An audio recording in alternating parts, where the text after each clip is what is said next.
Hello students, मुझे आशा है कि आप सभी स्वस्थ एवं प्रसन्न होंगे।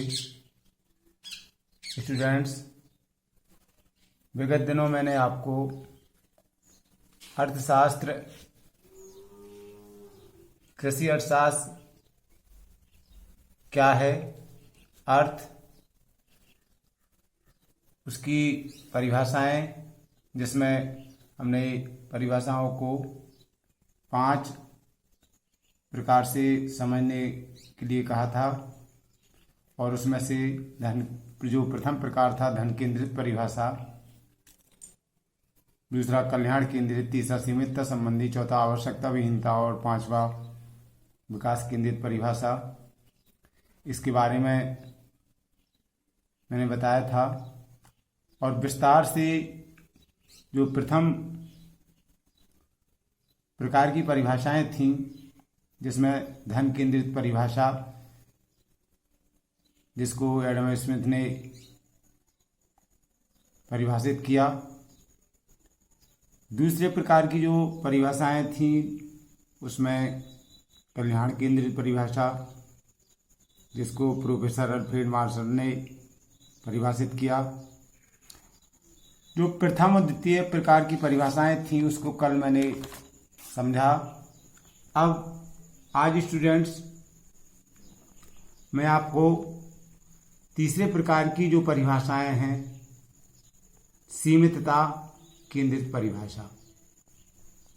स्टूडेंट्स, इस क्रम में आज हम इसे समझने का प्रयास करते हैं, जिसे प्रोफेसर लियोनल रॉबिन्स ने परिभाषित किया, जिनके अनुसार अर्थशास्त्र वह विज्ञान है जिसमें साध्यों तथा सीमित और वैकल्पिक प्रयोग वाले साधनों से संबंधित जो भी क्रियाकलाप होता है या मानव व्यवहार होता है, उसका अध्ययन किया जाता है अर्थशास्त्र में। ये किसने कहा? प्रोफेसर लियोनल रॉबिन्स के अनुसार। इसको पुनः दोहराएंगे। अर्थशास्त्र वह विज्ञान है जिसमें साध्यों तथा सीमित और वैकल्पिक प्रयोग वाले साधनों से संबंधित मानव व्यवहार का अध्ययन किया जाता है। बच्चों, ये तीसरी प्रकार की परिभाषा जो अर्थशास्त्री थे लियोनल रॉबिन्स और उनके मतानुयायी, उन्होंने इस परिभाषा को, अर्थशास्त्र को इस दृष्टिकोण से देखा, सीमितता केंद्रित परिभाषा। उसी क्रम में आगे जो परिभाषा है, चौथे प्रकार की हम परिभाषा देखेंगे, जिसमें आवश्यकता विहीनता केंद्रित परिभाषा दी गई है, जिसे प्रोफेसर जे के मेहता ने परिभाषित किया। जे के मेहता एक भारतीय अर्थशास्त्री थे,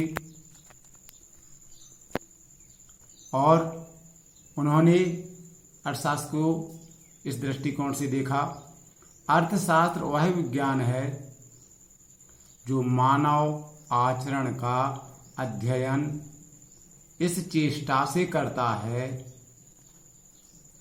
कि आवश्यकता विहीन स्थिति में पहुंचा जा सके। आवश्यकता विहीन स्थिति में पहुंचा जा सके। दूसरे शब्दों में, अर्थशास्त्र का उद्देश्य आवश्यकताओं को कम करना या समाप्त करना है। जे अर्थशास्त्री जो हैं जे के मेहता साहब, उन्होंने अर्थशास्त्र को इस दृष्टिकोण से देखा। पुनः इसको हम समझने का प्रयास करेंगे कि अर्थशास्त्र वह विज्ञान है जो मानव आचरण का अध्ययन इस चेष्टा से करता है कि आवश्यकता विहीन स्थिति में पहुंचा जा सके। यानी दूसरे शब्दों में, सरल शब्दों में यदि कहा जाए, तो अर्थशास्त्र का उद्देश्य आवश्यकताओं को कम करना या समाप्त करना है। ये जी.के. मेहता साहब ने अर्थशास्त्र को इस प्रकार से परिभाषित किया। आगे बच्चों, पांचवें प्रकार की जो परिभाषा थी उसमें विकास केंद्रित परिभाषा, जिसे पॉल सैमुएल्सन ने परिभाषित किया। उनके अनुसार अर्थशास्त्र इस बात का अध्ययन करता है कि व्यक्ति और समाज किस प्रकार मुद्रा की सहायता अथवा इसके बिना वैकल्पिक उपयोग में आ सकने वाले सीमित उत्पादन संसाधनों के प्रयोग का चुनाव, विविध वस्तुओं के समयागत उत्पादन और उनके उपभोग का वर्तमान तथा भविष्य में समाज के विभिन्न व्यक्तियों और समूहों में वितरण के लिए करते हैं। तो इस प्रकार से ये पॉल सैमुएल्सन ने अपना विचार दिया। मुख्यतः यदि देखा जाए बच्चों, तो जो 5 प्रकार से अर्थशास्त्र को परिभाषित करने का प्रयास किया गया है, जिसमें एडम स्मिथ और एडम स्मिथ और मार्शल साहब ने धन और जन कल्याण संबंधी परिभाषाएं दी, जो मुख्यतः परीक्षा में आने की संभावना ज़्यादा रहती है। तो ये अर्थशास्त्र की परिभाषाओं को हमने 5 प्रकार से समझने का प्रयास किया। अब बच्चों, मेन विषय अपना है, जिसमें अब हम देखेंगे अपने मुख्य विषय पर कि आखिर कृषि अर्थशास्त्र क्या है। कृषि अर्थशास्त्र के बारे में अब हम जानने का प्रयास करेंगे।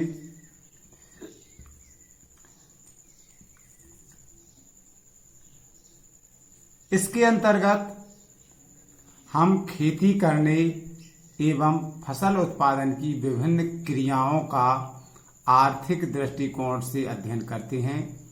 कृषि की विभिन्न क्रियाओं को हम 2 भागों में बांट सकते हैं। प्रथम है प्राथमिक क्रियाएं और द्वितीय है गौण क्रियाएं। बच्चों, अर्थशास्त्र को कृषि के दृष्टिकोण से देखिए समझने का प्रयास कर रहे हैं कि कृषि अर्थशास्त्र क्या है, जिसके अंतर्गत हम खेती करने एवं उसके फसल उत्पादन की विभिन्न क्रियाएं, तकनीक का आर्थिक दृष्टिकोण से अध्ययन करते हैं। कृषि अर्थशास्त्र को अर्थशास्त्रियों ने 2 दृष्टिकोण से देखा, जिसमें प्रथम दृष्टिकोण प्राथमिक क्रियाएं और द्वितीय दृष्टिकोण गौण क्रियाएं होती हैं। अब प्राथमिक क्रियाएं क्या होती हैं? देखिए, प्राथमिक क्रियाओं में किन किन को समाहित किया गया। प्राथमिक क्रियाओं में हम फसल उत्पादन का अध्ययन करते हैं, जैसे गेहूं, गन्ना, कपास, सब्जी, बागवानी, तमाम प्रकार की जो कृषि कार्य संबंधी उत्पादन क्रियाएं होती हैं, उसको प्राथमिक क्रियाओं के रूप में शामिल किया जाता है। जो भी फसल उत्पादन किया जाता है, बागवानी का हो, चाहे औषधीय खेती हो या अन्य व्यापारिक फसलें हों, ये सभी उत्पादन कृषि उत्पादन प्राथमिक क्रियाओं में शामिल किया जाता है। प्राथमिक क्रियाओं के बाद तथा जो द्वितीयक प्रकार की जो गौण या द्वितीयक क्षेत्र में रखा जाता है, जिसमें द्वितीयक या गौण क्रियाओं में कृषि के सहायक व्यवसायों का अध्ययन किया जाता है, जैसे पशुपालन तथा सुअर पालन, डेयरी, रेशम कीट पालन, मत्स्य पालन। ये तमाम प्रकार के जो द्वितीयक क्षेत्र होते हैं या गौण क्षेत्र कहा जाता है, जो इस प्रकार के जो व्यवसाय होते हैं, ये सभी कृषि पर आधारित होते हैं, जिसे इस कारण कृषि में पशुपालन, रेशम या अन्य प्रकार के जो सहायक उनके कृषि सहायक उत्पादन होते हैं, उन्हें द्वितीयक या गौण क्षेत्र में रखा जाता है। तो बच्चों, अर्थशास्त्र में कृषि को समझने के लिए दो प्रकार से, एक प्राथमिक क्रियाएं होती हैं अर्थशास्त्र में, अर्थशास्त्र में, और दूसरी गौण क्रियाएं। प्राथमिक क्षेत्र में हम फसलों आदि के उत्पादन की क्रियाकलाप विधियों को जानते हैं और अध्ययन करते हैं, और दूसरे प्रकार के गौण या द्वितीय जो क्षेत्र होते हैं उसमें पशुपालन, रेशम, कीट पालन, मत्स्य पालन, सुअर पालन, अन्य प्रकार के जो हैं इसको हम गौण क्रियाओं में या गौण या द्वितीय क्रियाकलापों में शामिल करते हैं। अब बच्चों हम इसकी परिभाषा भी जानने का हम प्रयास करते हैं। अब ये अर्थ हुआ, दो प्रकार से देखा हमने, दो दृष्टिकोण से।